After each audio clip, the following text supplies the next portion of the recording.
కేంద్ర మంత్రిగా తను ఒక రెస్పాన్సిబుల్ పర్సన్గా ఉన్నారు. గతంలో మైనార్లకు సంబంధించిన అంశంలో చాలా డెలికేటెడ్ అంశం అని చెప్పి చాలా తనకు సంబంధించి ఎమోషనల్గా మాట్లాడి అట్లాంటి బండి సంజయ్ కుటుంబమే ఇంట్లో ఉండడం, ఆ కుటుంబ సభ్యులు ఉండడం ఏదైతే దాన్ని కూడా ట్రోల్ చేస్తున్నారు.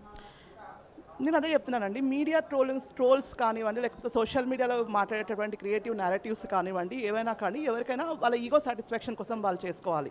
అంతే తప్పితే ఇక్కడ ఎలాంటి అలిగేషన్స్ కానీ ఎలాంటి తప్పులు కానీ బండి సంజయ్ గారు చేయలేదు. చేయనప్పుడు ఆయన ఎందుకు రాజీనామా చేయాలి?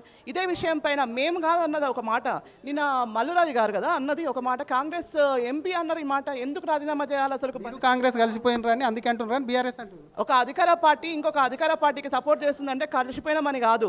మీరు మాట్లాడుతున్నటువంటి మాట్లాడని ఒకసారి మీరే రివైజ్ చేసుకొని చూసుకోవాలి, కేటీఆర్ గారు అండ్ గ్రూప్ అంతా కూడా. ఎందుకంటే ఇక్కడ ఇంకో విషయం కూడా చెప్తాను.